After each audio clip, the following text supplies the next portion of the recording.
Okay. Switch over to the wireless. No, good. All right. Are we on Wi-Fi or are we hardwired? That's right. So we're Wi-Fi. But yeah, we should be on Ethernet. How do we do that? Just make sure to switch over. Okay.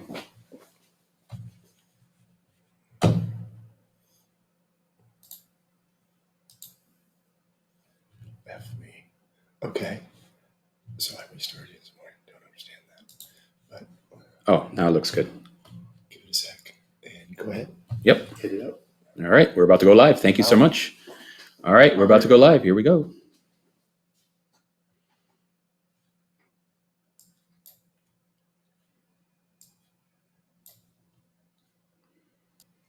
Good morning, ladies and gentlemen. Welcome to day 2 of the Miami Media Film Market's 11th anniversary virtual conference. And now introducing the great, the wonderful executive producer and chief executive of the Miami Media and Film Market and executive director of Camacol, Ms. Patty Arias.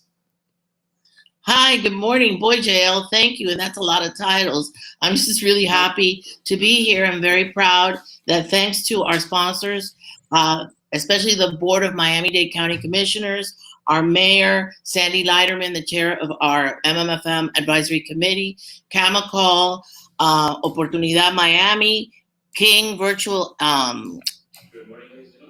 Events, Stage 10, and our wonderful Greater Miami Convention and Visitors Bureau. This really means a lot to us. We worked very hard to put this together, and it's been a wonderful conference so far. I just want each and every one of you to have a wonderful day and get work and get the job done. This is an amazing industry that creates jobs, and it creates beauty at the same time. There's no other thing like it. So have a wonderful conference, and take it away, JL. Awesome. All right. Thank you so much, Patty, for that lovely and amazing introduction. This is our first panel of the day. We are waiting. There's a couple little tech things we're working out with our featured moderator and presenter, Kevin Sharpley. We're going to try to get him on the broadcast as soon as possible. But first, I'm going to go ahead and just introduce our amazing panelists for the day. We have, of course, the wonderfully talented Ronald Baez, who is an immersive media producer. He is also one of the programming directors of the all-new Slamdance Miami Film Festival, which we're going to talk a little bit about as well. We also have with us today the talented and legendary visual effects supervisor and producer, Mr. Dean Lyon, who is one of our visual effects and animation gurus here at MMFM. He's done a few panels with us. So thank you both, first of all, for joining us on this lovely Wednesday, kind of soggy, hopefully getting a little better weather Wednesday. Thank you for having us. Absolutely. So here is what I'd like to do. I'd like to chat with both of you a little bit one-on-one so that our audience, some of which are actually very new and from all over the world, can get to know both of you. And then we'll have a little presentation by Dean Lyon, and then we'll go into a little group chat. How's that? Sounds great. Awesome. Okay, so let's just switch this over. Mr. Lyon, tell us a little bit about yourself, where you're from, and sort of your part in the great universe of digital media and content creation. Where I'm from? What does that mean? Where are you from? I'm from Detroit, Michigan. Spent most of my life in Hollywood, California. Found myself in New Zealand working on a number of interesting projects, not the least of which was Lord of the Rings. Ended up back here in Miami working with DaVinci, the color grading system. And when they were sold to the Australians, I remained here in Fort Lauderdale. I've had studios for the last 10 years in both Fort Lauderdale and Miami. And most of the work that I do is international or out of the state. Every once in a while, we get an interesting project here in Florida that I can be involved in. And at the moment, I'm working on an animation studio in Nairobi, Kenya, UK projects. I even have a project ramping up in Spain, so that'll be interesting today, and also Perth, Australia. Okay, Fantastic. So you're working all over the world. You're now based here in South Florida and working on some amazing projects here. We're going to get into that a little more in depth after your presentation.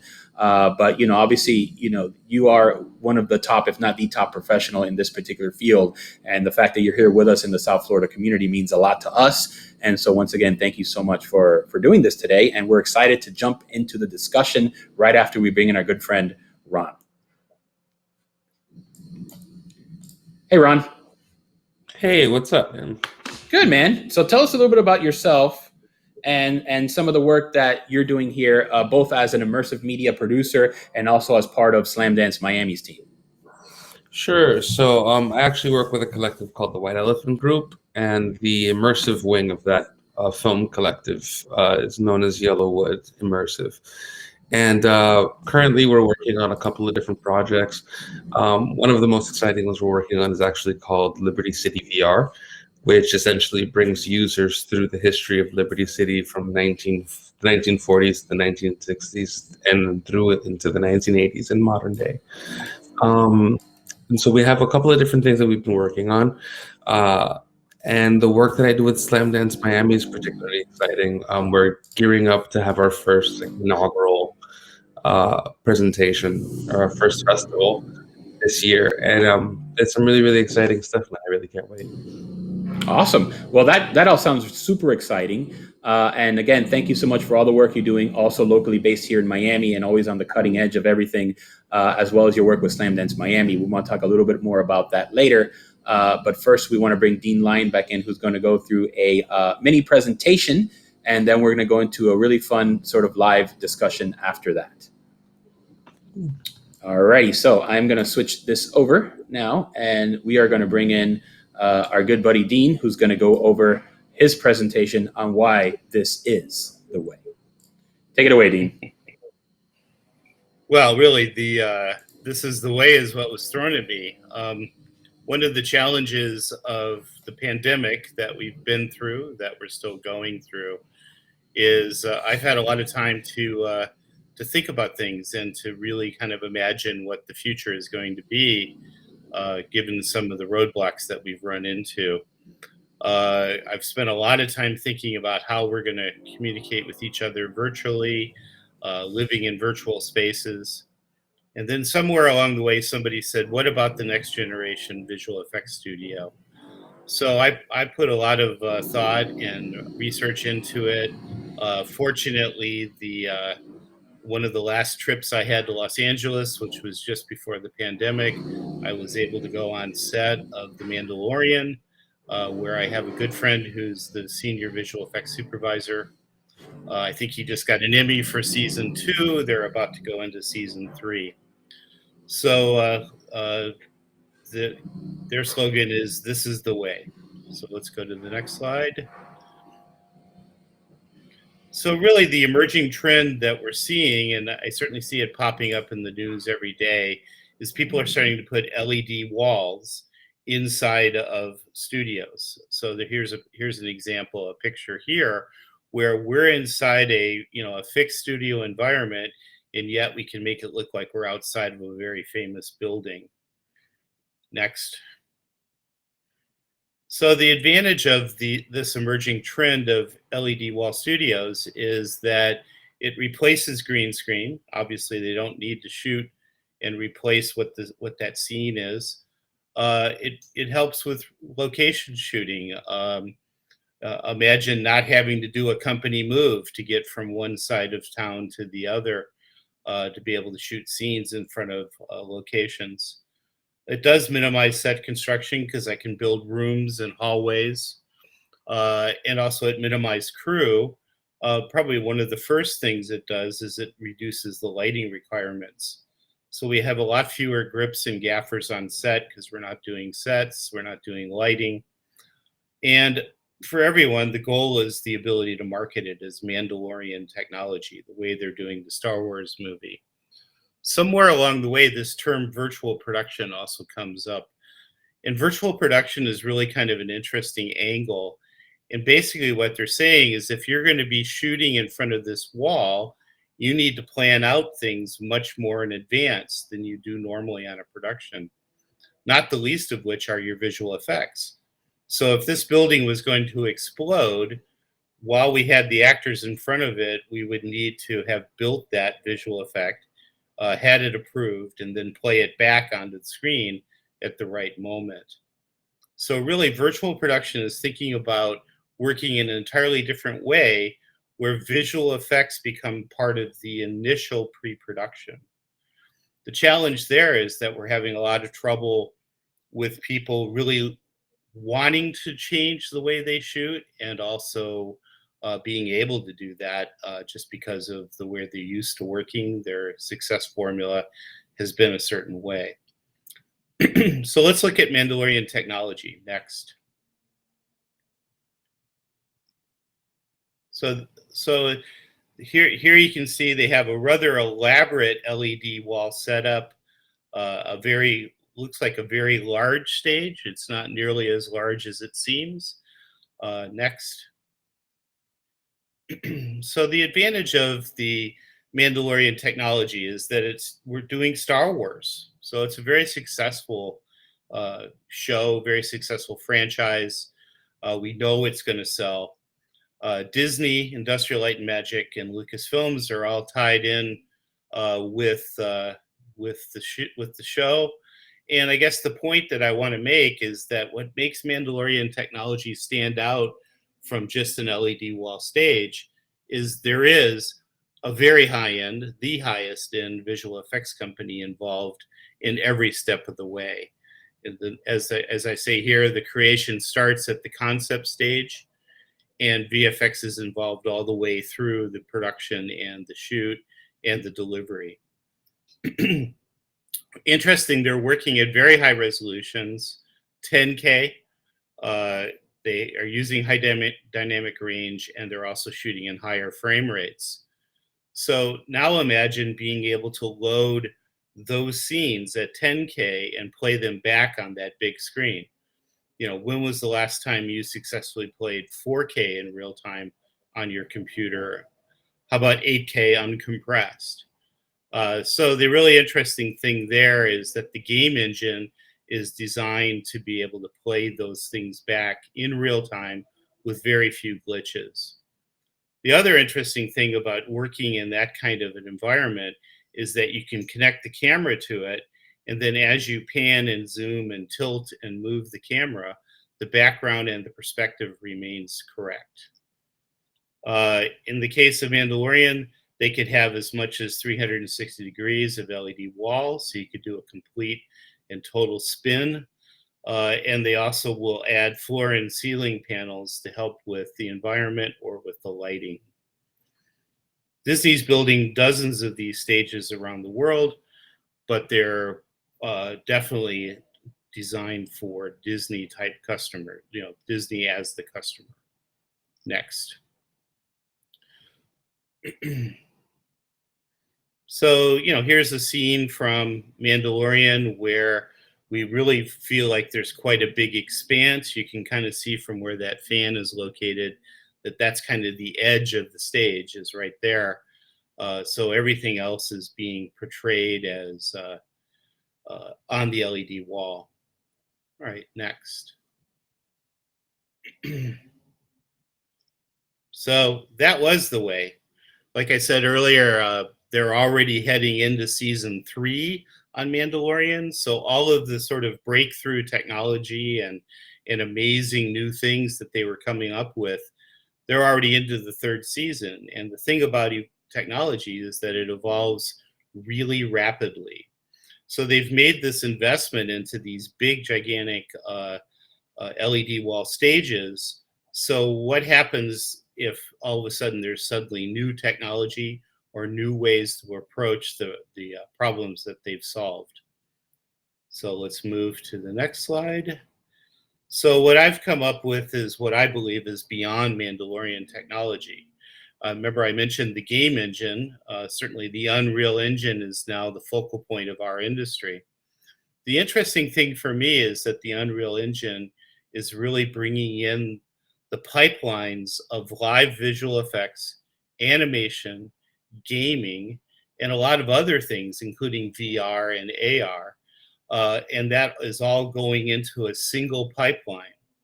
So in order to be able to handle that, I realized that besides just having the replacement of a green screen and the ability to put things up on the LED wall, we're also going to need to think about motion and facial capture while we're capturing the live performance. And the next level that we're seeing is what's called volumetric capture. Basically, what that allows us to do is to put actors onto the set, put them into an environment, capture all their motion, and also end up with the result of a 3D model when we're done shooting. So therefore, all those things can be combined together and output on a number of different platforms, whether it's a PlayStation or a feature film screen, or on our computer at home. So the goal is to create a stage that combines these three technologies and potentially new and other things. We're also looking at the fact that LED walls are improving and changing every day. And in fact, there may be things other than LED walls as we push forward. So as JL alluded to, I'm proposing that we build one of these in Miami. We use it as a proof of concept, and based on the success that we have with the shows that we have lined up, we'll begin to build these stages in other places in the world. That's me. That was awesome. I am now turning it over to my I see Kevin. Extraordinary podcast partner from Screen Heat Miami and the CEO and founder of Kijik Multimedia, Cinevision, the good friend, the very talented Kevin Sharpley. Take it away. Wow, it's great to be here finally. That's technology. So that was part of the Mandalorian Technology as we got you here. Yeah, I had to get on the stage. I had to get on the LED stage. So yeah, that's incredible. Now, this is a little aside. We heard Adrian Wooten yesterday speak about there not being enough stages, not only in the UK, but in the world. So how does this fit into the picture? And how does it help the production pipeline in terms of that lack of stages? Yeah, interesting enough, Adrian was talking about the lack of stages even before the pandemic. So now the pandemic has slowed down production, particularly because Hollywood shut up tight. Now we're going to have a rush of production for everybody trying to catch up and also supply this new demand for content. So one of the things that I sort of allude to in the opening discussion is there's a super amount of efficiency in using these types of stages. For one thing, imagine if you don't have to build as many sets. Lots of times they'll tie up sound stages for weeks just to get the sets exactly right. The other thing is that I can bring in a production, shoot scenes all over the world, and wrap it in the same day. Whereas sometimes that'll take a week to a month to get something like Star Wars out of the shed so the next production can come in. I watched it happen in Sydney, Australia a few years back. So I think not only are the stages more compact, they don't have to be big airplane hangars. And secondly, the efficiency of moving production in and out, getting things done. Maybe we don't get them on first takes, but we certainly have a lot of things happening. Not the least of which the actors are in the true environment. I mean, it certainly is different than a broomstick with a big green foam ball for a cave troll in Lord of the Rings. So I can actually have the cave troll approach and attack those people on the set. Right. Wow. So that's more efficiency and efficacy, and that opens it up for the stages. So you spoke about the connection with virtual reality and augmented reality. Can you talk a little bit about that pipeline connection? And then Ron, nice to see you. And then I want to talk a little bit about augmented reality, virtual reality, and how that world is looking, and then the future of that world and what that looks like. Yeah, so virtual reality has been around for quite a long time. I was certainly involved in virtual reality projects in Hollywood, California, back in the late 80s. But the trick is that the technology has finally gotten to the point where it's now accessible for a different demographic. It used to take hundreds of thousands of dollars worth of computers to do a virtual reality simulation. These days, we can all have our own headsets and we can develop our own virtual reality content and play it back. So it's really an exciting time because suddenly we have access to it. I've always been a big fan of stereoscopic. I like the idea that it creates an immersive environment. And that's one of our goals with that stage is we'd like to be able to create things that are in stereo and 3D. So therefore it's ready for any of these new technologies or existing technologies to do VR and AR. Yeah, that's great.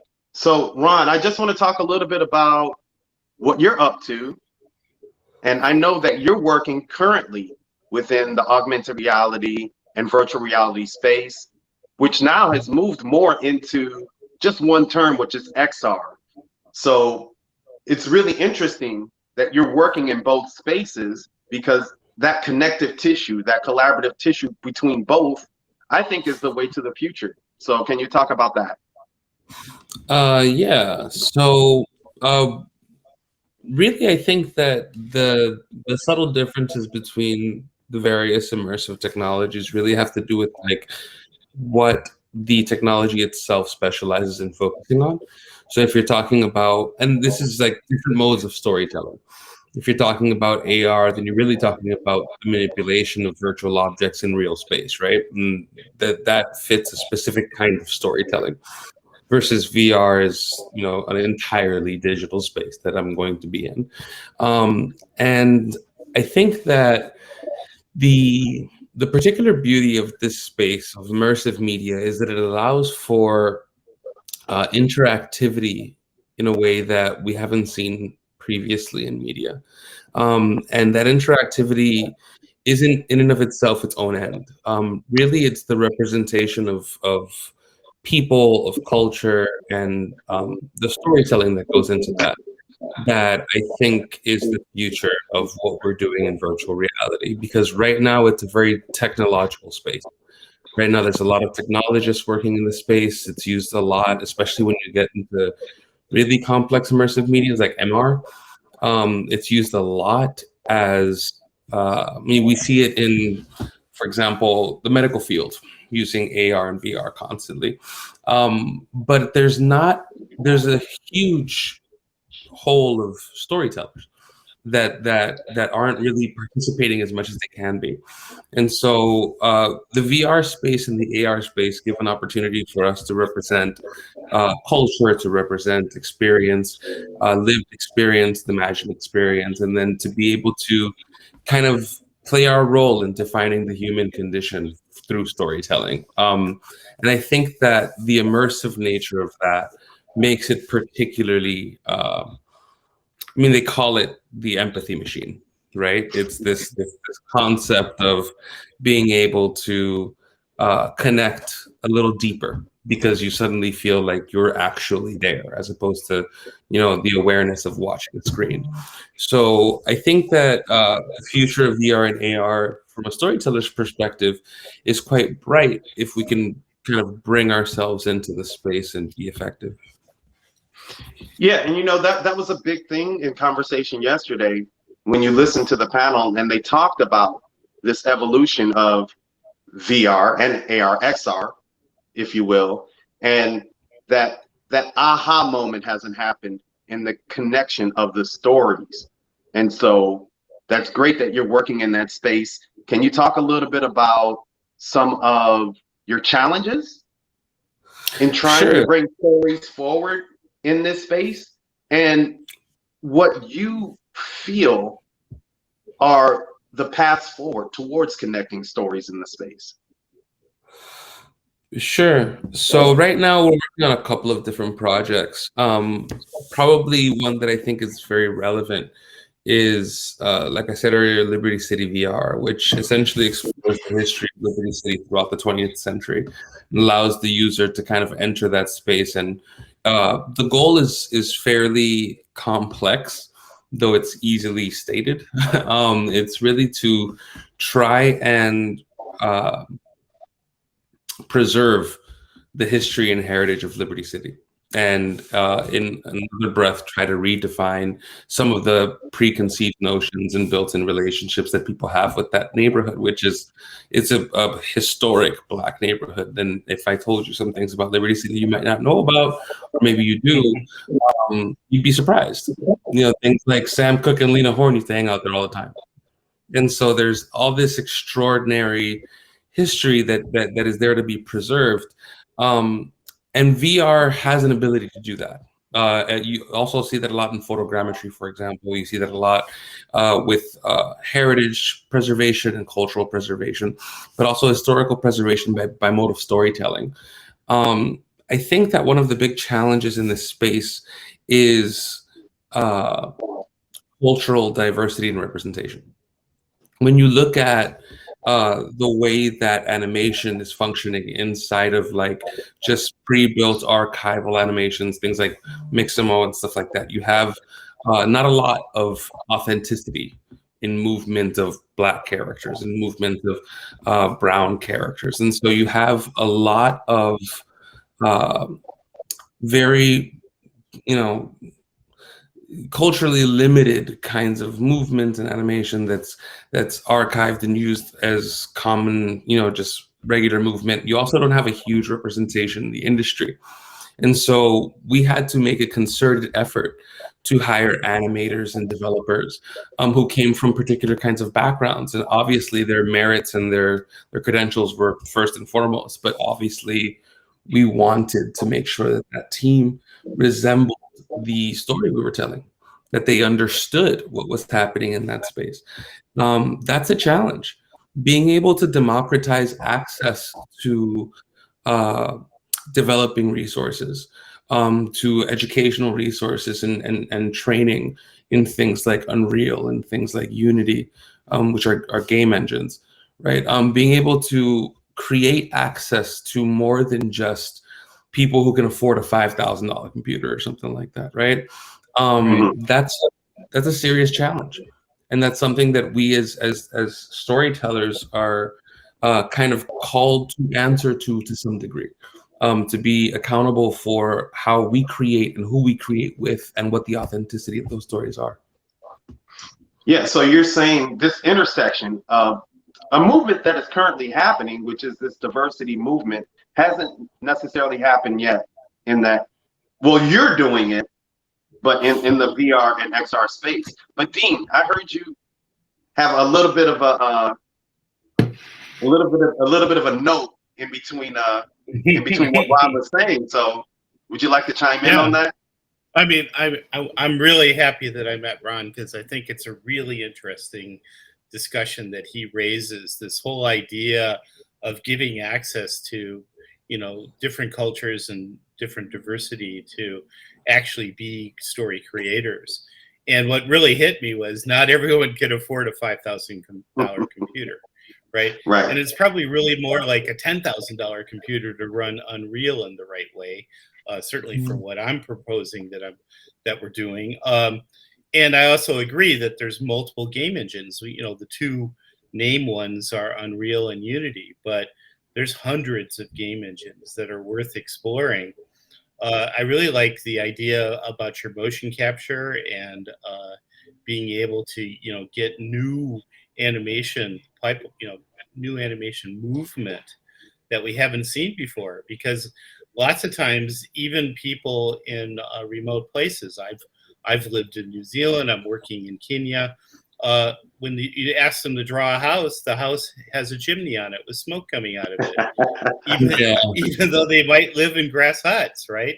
So in a lot of ways, animators grow up learning how to do animation kind of like the way they've experienced, or what they're taught, what they're handed, right? So, part of our goal in Kenya was that we really want to translate the African style to the rest of the world and not make it look just like Pixar. So it's been a really interesting challenge, absolutely. And I can see where the same thing's happening with you guys. So on the hardware side, it's putting the tools or giving the accessibility of the tools to a greater depth of people is one thing. And then on the other side, being able to tell a broader stroke of stories. So let's say, given the ability to do that, to be able to connect, because, the technology is becoming cheaper and cheaper. Sure. Every 2 quarters. Let's say less expensive, not cheaper. Yeah, well, that's a good way to put it. Yeah, that's right. They have the chip shortage. And I think Ron and I have both used the term democratization, right? It is available to a lot more people.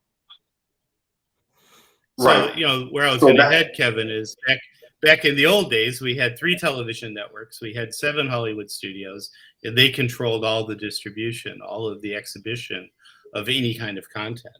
These days, there's thousands of outlets. So one of the things that does for us is it allows us to have very specialized programming, right? In the old days, we used to have to create a movie that everyone would want to see. Everyone from the kids to the granddad to, you had to have a very wide audience. These days, you can afford to do something that's a very specific topic, very specific audience.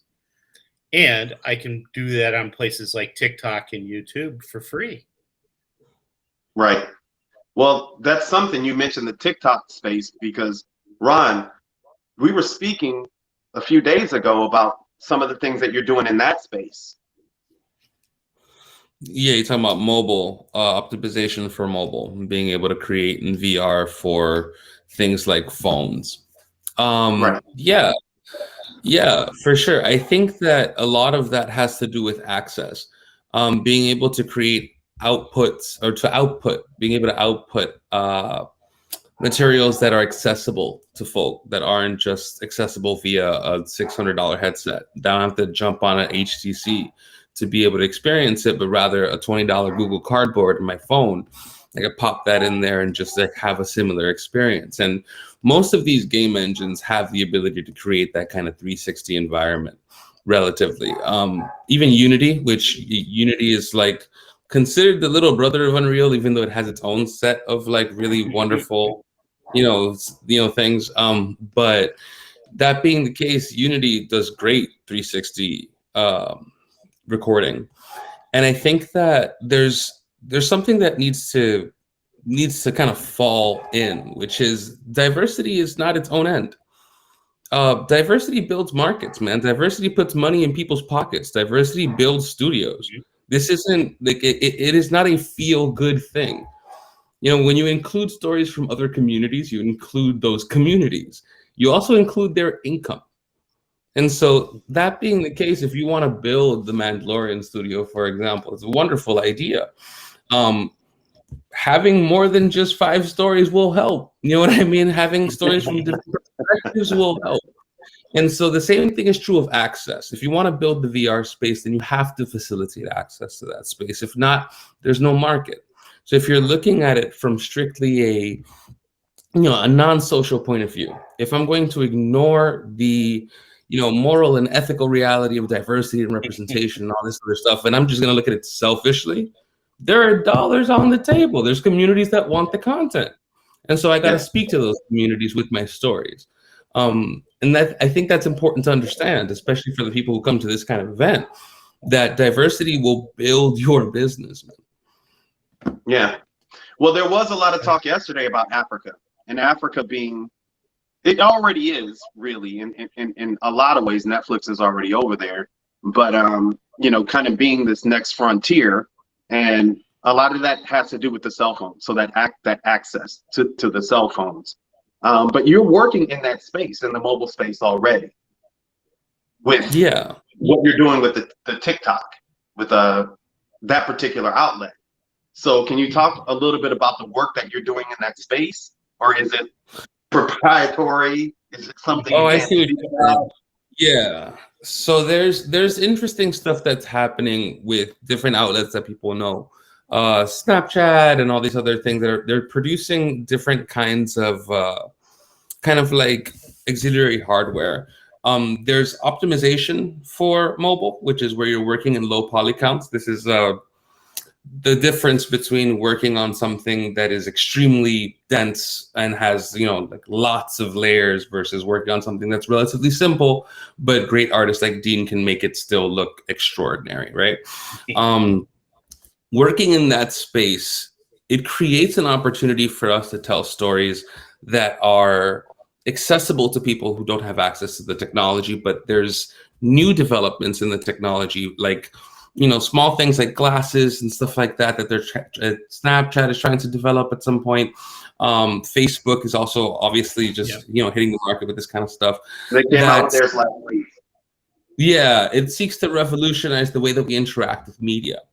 And really, from a storyteller's perspective, the question becomes, what's the tool so that I can tell a story, right?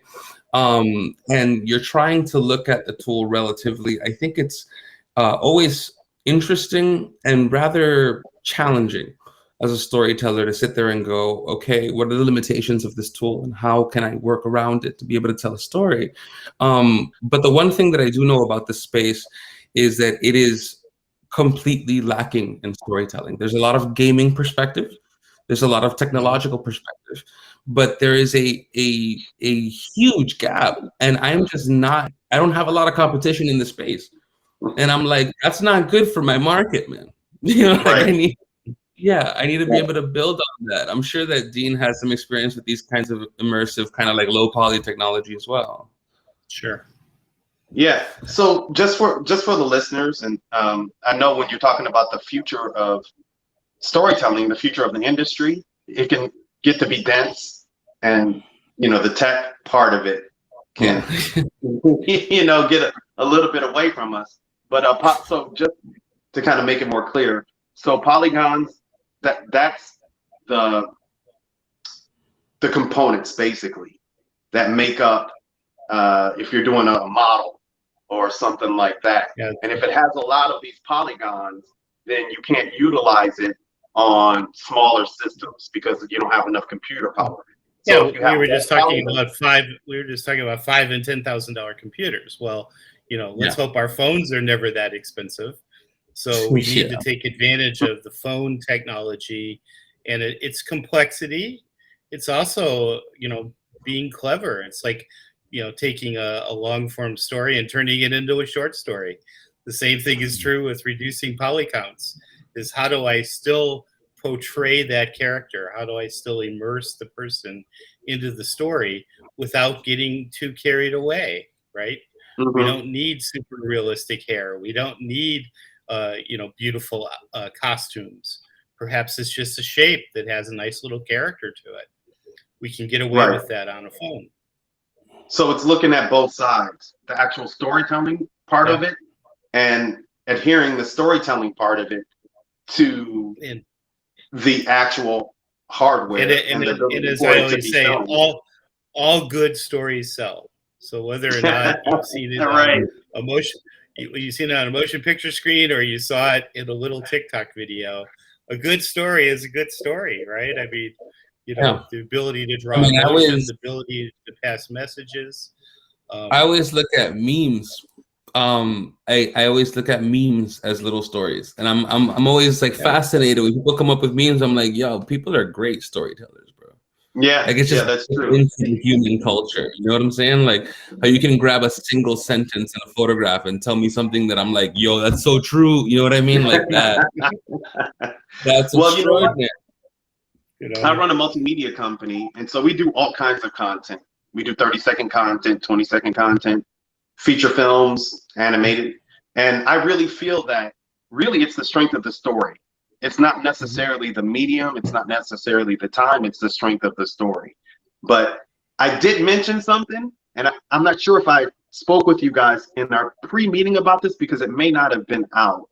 But what do you think about the Google glasses? Wow, that's a long time ago. The Facebook glasses that just came out, and how does that fit into, or does it fit into this brave new future? So I haven't had a chance to try them yet. I don't know, Dean. Have you been able to get your hands on them? I have some people in my team that have seen prototypes and had their hands on them. The interesting thing for me is that Facebook owns Oculus, Yeah. right? So they already have a huge technology ahead in that space, and let's face it, they're one of these companies that has unlimited dollars. So Right. They could very well pave the way. But the challenge is, does everybody sort of head off in their own proprietary direction, like Snap? Yeah. And I think it's. I kind of addressed it in my slide. There was. Wait a I minute, think Dean. the We're getting trick- a little bit of static from your side. Sorry. How about now? Technology. How about now? Maybe I was crossing my arms over my microphone. But I think Facebook the trick is trying to stop you. Exactly. I think the trick is to be able to tell the story and then decide what platform it's on later on, right? So Yeah. less struggle for the artist and storyteller to try to understand the technology, but focus more on delivering something that's fairly universal. Yeah. I So really don't think I agree with you, Dean. I think that one thing that often hinders people entering kind of like advanced emerging technology spaces is they feel like they have to understand everything about the technology before they start working in it. And you're like, no. I mean, like I'm not a dev. You know what I mean? Like I can hire a dev. My question is, what are the limitations of the hardware? Because then I can work back to tell the story. Yeah. I said it way back on the Lord of the Rings. I think in a lot of cases technology stands in the way of creativity.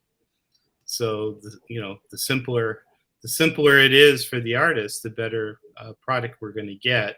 But I do agree that every once in a while you run into technological roadblocks. Something's not fast enough. Something needs to be less poly count. You start to run into those things.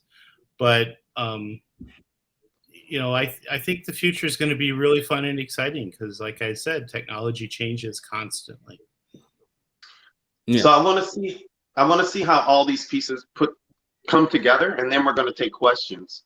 So, Dean, we went big first to go small. So from the LED stage all the way down to mobile and to glasses. So, and this question is to both of you. How do you see all these pieces fitting together? I mean, I really do see a future where, I don't know if all of our audience has seen this movie Minority Report. I'm pretty sure both of you guys have seen Minority Report. But I do see that future where there's an immersive space with our regular day-to-day activities. So, if you're on the way to the park, you can get advertisements that appear at different places throughout that walk, for example. If you're in your autonomous car, because they're coming, and a lot of people are saying they're not going to get in them, but they will. But in your autonomous car, an advertisement comes up, and it's a 3D advertisement, and maybe you get half off of your trip if you watch the advertisement. And of course they'll know because they can tell through the camera already that that's happening. So you get an advertisement that pops up, and you watch the advertisement, you get half off on that trip. So can you all talk about, as I said, this new future and where all of these pieces come together? Yeah, so I think that there's a distinction between the future of kind of like big studios and the future of most media makers, right? Like most media creators. It's one thing to look at, like, just, I think Dean would agree with this, the technology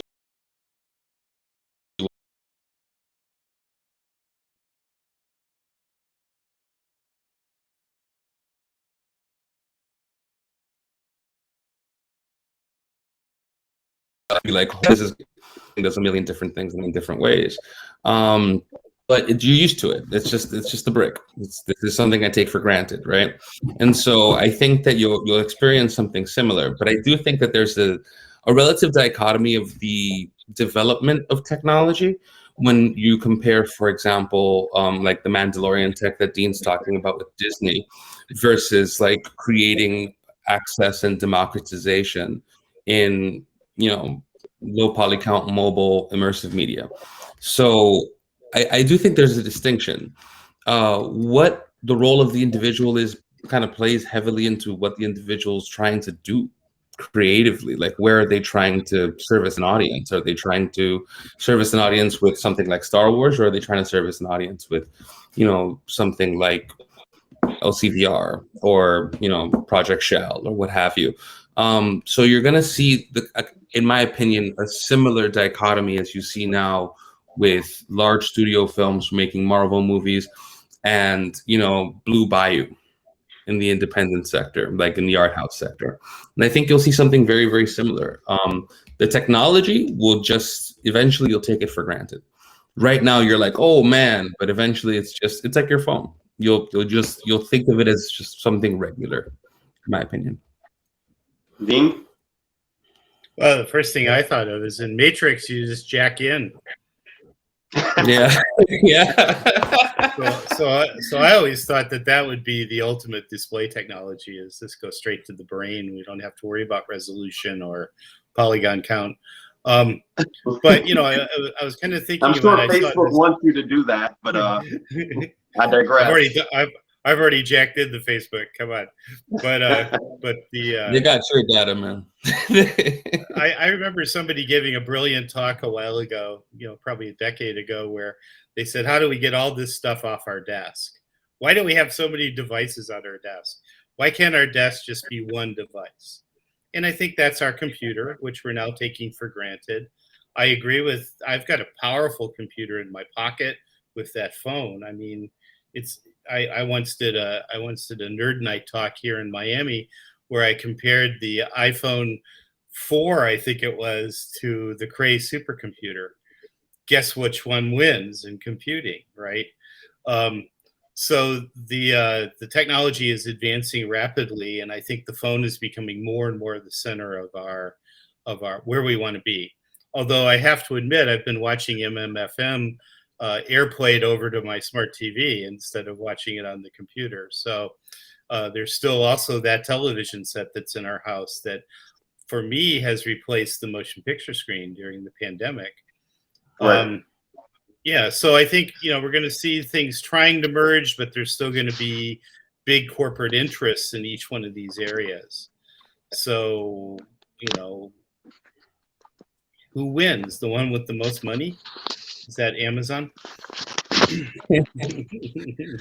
There's an interesting question on YouTube over from Alfredo. Do you guys see that on it's as tech evolves, is there a discussion that instead of paying listers millions of dollars, we could put it into technology? I think it's the reason I think it's an interesting question, Dean, is because I'm looking at whether that's a choice that makes sense. And so the question becomes, what drives the creation of new technology? Wouldn't it be, economic interest and like being able to create markets in that space? What's interesting to me is I always struggle with kind of like finding the middle ground between creating something that has access to a market and creating something of relative cultural value. And I'm like, man, I need to do both. And sometimes those things are diametrically opposed, and you're like, okay, how do I accomplish that, Right. Have you ever, that's part of your experience, or? And I really, really go along with you on that whole diversity discussion, that it's about opening up new markets and having access to new things. So I agree with you on that. There's we have very short period of time, but I was just in a discussion last night where we were talking about A-listers had to be in our project in order to be able to sell it. And early in my career, I said, well, one day we're going to replace the actors with computers. So Yeah. everybody thought I was genius when Max Headroom came out, but I had to quickly explain that that's a human actor that we made look like a computer. So Yeah. you know, so I don't think we'll ever replace actors. I don't think we'll ever replace human talent and the human input in creativity. Yeah, because that's the center of what we do, right? The center of storytelling, the heart of storytelling, is always the human condition and human components. Like we can run this with 1 million polys in $50,000 computers, and at the end of it, the only thing that'll connect to the audience is the humanity of the story. Right on. Well, guys, I'm jumping in here. Speaking of humans and replacements, this is a great panel. We're already getting towards the top of the hour, and I want to bring in Kevin one more time here to see if we can get him to wrap up the show. But you guys did a wonderful job, and this has been such a fascinating sort of conversation. Kevin, can you hear us now? I can. There he is. So we're actually at the end of the hour. So we just came in right on a button. This obviously discussion could go on for a lot longer. And so we did have, more questions from the audience, but I'll make sure that you guys get connected offline, and you guys can continue the conversation either in the chat room or the breakout rooms, or of course our virtual Biltmore bar, where everyone will be hanging out at, I would say at 6 p.m. Eastern Standard Time, Eastern Daylight Time today. So, but again, thank you guys all so much for doing this. Of course, Kevin, the homeboy, the partner, the podcaster.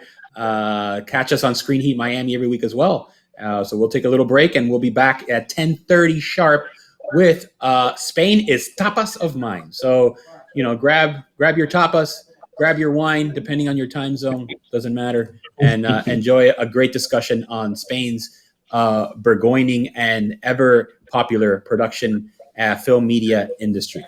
So thank you guys again for doing This Is the Way. It's our pleasure. Thank you. Absolutely. All righty. Yeah. We'll see you guys in 30 minutes.